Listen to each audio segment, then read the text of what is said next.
Well, who wants to buy a pickup truck? I think we just sold one.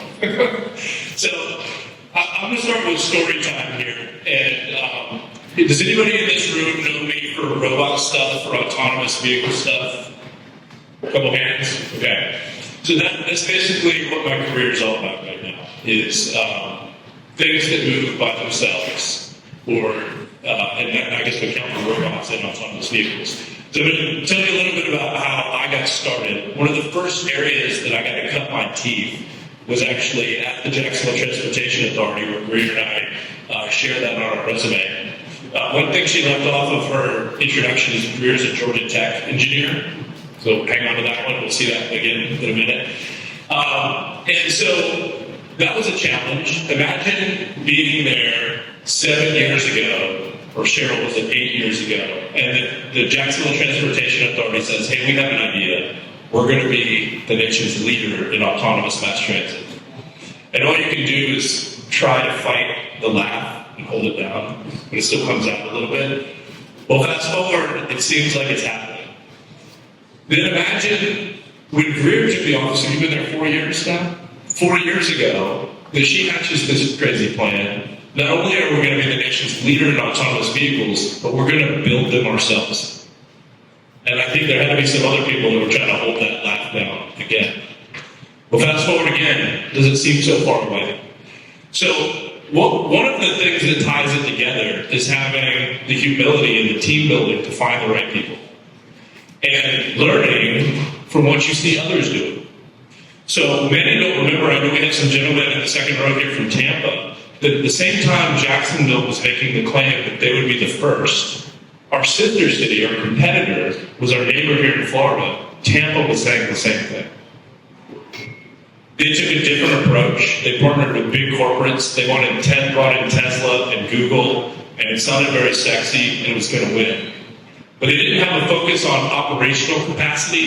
They didn't have a focus on sound technical. And I don't think that they were building a team on the technical and supply chain side that it would take to get it done. So we fast forward again, and we stand here right here today. Hopefully you're left with a sense of confidence that it is happening. One of the reasons it's happening is American ingenuity. And I guess Jason left, he didn't want to stay behind me the whole time. But when you reach out to Detroit and you bring in the world's best automotive engineers to help you, things get a lot easier.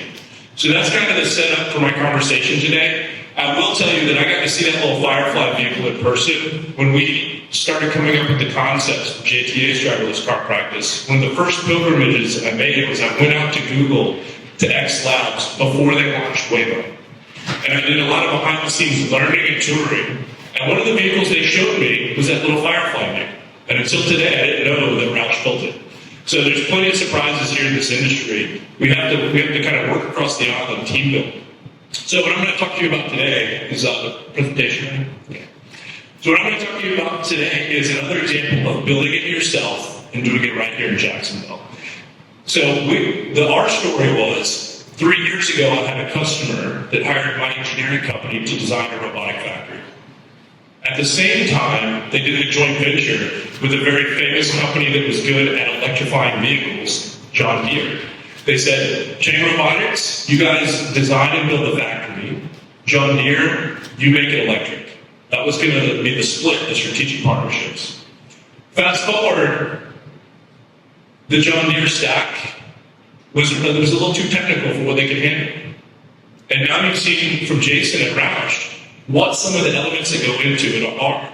So if you don't have that full checklist, you're not going to get it done.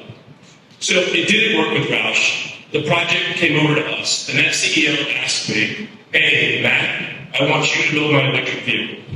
So I did the same thing that I did with the JTA, and I kind of laughed. I said, I don't think that's going to work. And he goes, well, great. I didn't ask your opinion if you thought it was going to work. I asked you to do it. So that's where we are today. So fast forward, we had spun out a new company called Kodiak Technologies. Kodiak Technologies' mission is to lead the energy transition at airports. So why airports? Well, number one, there's a lot of federal funding. Number two, no one else is doing it.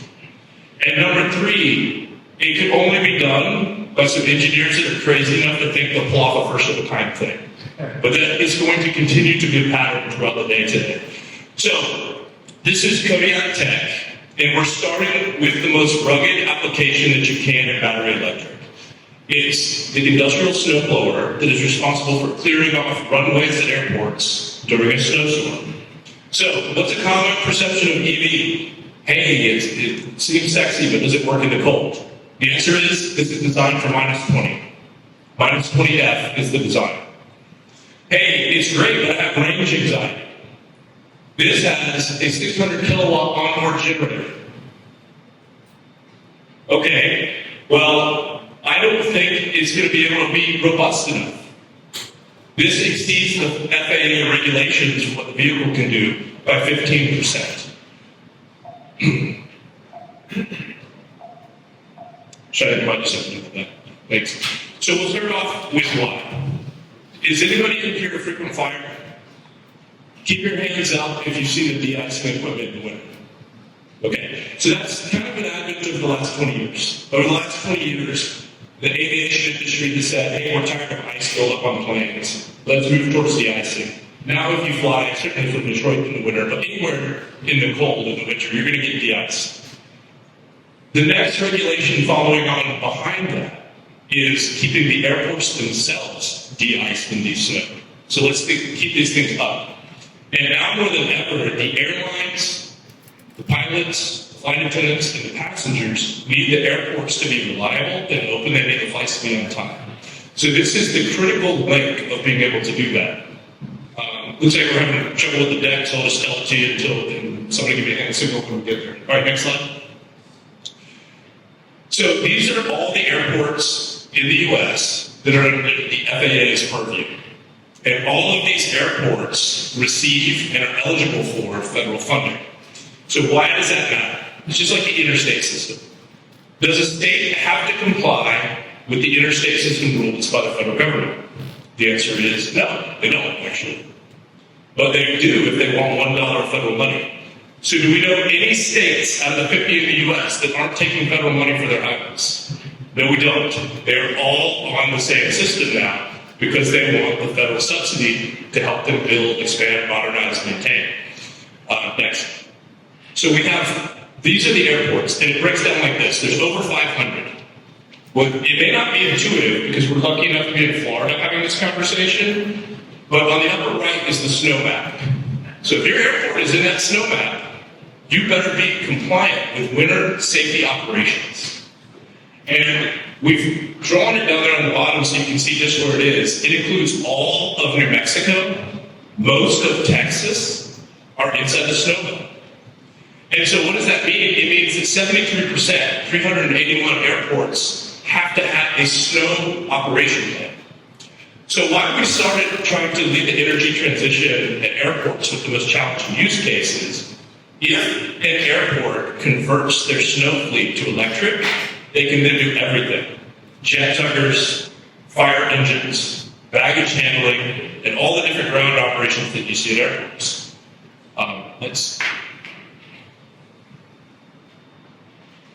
And then what happens when it goes forward? Well, this is Denver Airport this year, but earlier this spring. Denver Airport was shut down 3 times. And so with the flight volume that goes in and out of Denver, this is dramatic. This doesn't just affect people in Denver. This affects people connecting through Denver. It affects the aircraft that were scheduled to make a stop in Denver and then move on to Detroit or Minneapolis. This creates massive disruption. So Denver Airport is currently getting fined by the FAA for being out of compliance. Why? They didn't have the right equipment and they weren't ready. So if you're going to get the right equipment and you're going to get ready, now more than ever, you might as well go green. You might as well go electric. And so that's why we started this company.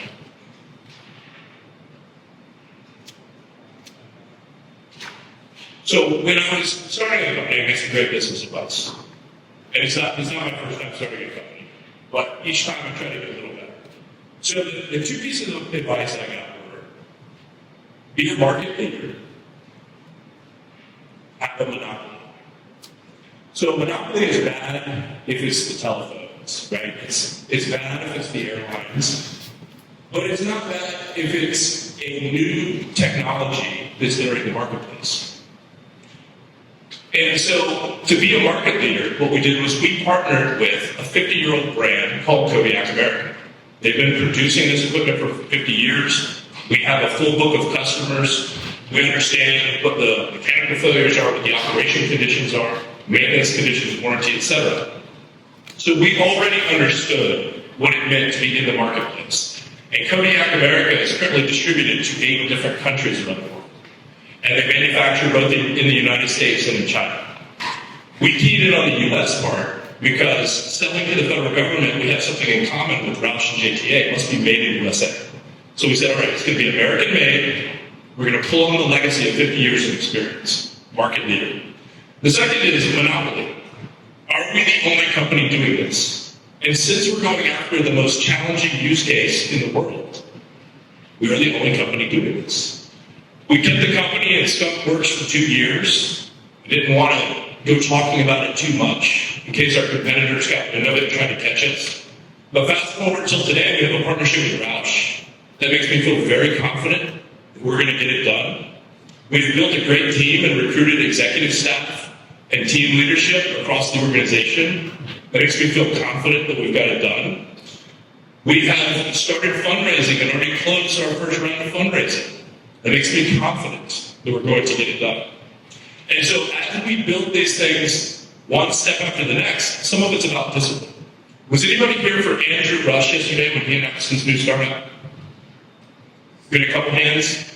So we had another local entrepreneur who built space tech companies. So he's one step order of magnitude above us in terms of complexity. And he's a successfully exited entrepreneur, headquartered in Jacksonville, tons of employment in Jacksonville, very cool. And he unpacked basically the formula for fundraising yesterday and what it takes to attract capital to invest in high technology, especially when no one gets it. And that's one of the things he highlighted about being an early space entrepreneur, was starting out in 2010, no one got it. People get it now because SpaceX is going up all the time. 12 or 14 years ago, no one got it. So that's the space that we find ourselves in here. No one gets it because we're the only ones doing it. Most of you, because you live in Florida, for the most part, didn't even know this was a thing. And it's 73% of airports are required. But just like Roush showed you their technology for public sector, and then they went to school districts, and then they went to food delivery vehicles. If airports have to do it, that means so do state DOTs. After all, towns don't want to be shut down in the winter. And then if state DOTs have to do it, that means cities have to do it. And then certainly when we pay big money to go to Park City, we don't want to be told that we can't drive to the resort because the road is shut down. So snow resorts have to do it. So one of the things that we're looking at is making sure that, yes, we have a first market, that we need a second market and a third market. But along the way, what we discovered was, if we can power the most robust heavy-duty EV in the world, what else can we power? Well, we can power agriculture. We have partnerships with 3 different agricultural lines that include corn, beans, and potatoes. That's kind of cool. When I was at Roush earlier this year, at Jason's headquarters, I got to see that huge agricultural vehicle he was talking about. And he's right. 2 of them would fill this room. And that's where the future of agriculture is headed. There's companies actually building that. So we're just trying to be part of an ecosystem, which is this energy transition is coming. And the common theme is the innovation is being originated right here in Jacksonville.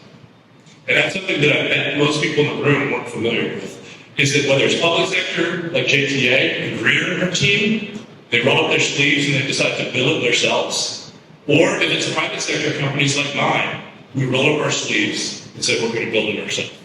Also, we have a strategic advantage. Our customers want to come see us in the winter, so it gives us a good place to be, while they're snowed in. So that's Kodiak Tech, and I hope you enjoyed the presentation. I think we have one final slide, which is just for the techies in here. What does it take? And then this is what it takes. So when you're talking to a system engineer here, or system engineers talking to you, these are the elements that we put into it to make it work. And then when you look across the top, you can see that we started off with a partnership model. We didn't know everything, so we needed to know it, because they know how to charge. We didn't know how to power an electric motor, so we needed Roush, because they knew how to do that. And we didn't know how to manage fleet solutions, so we partnered with them. Thank you.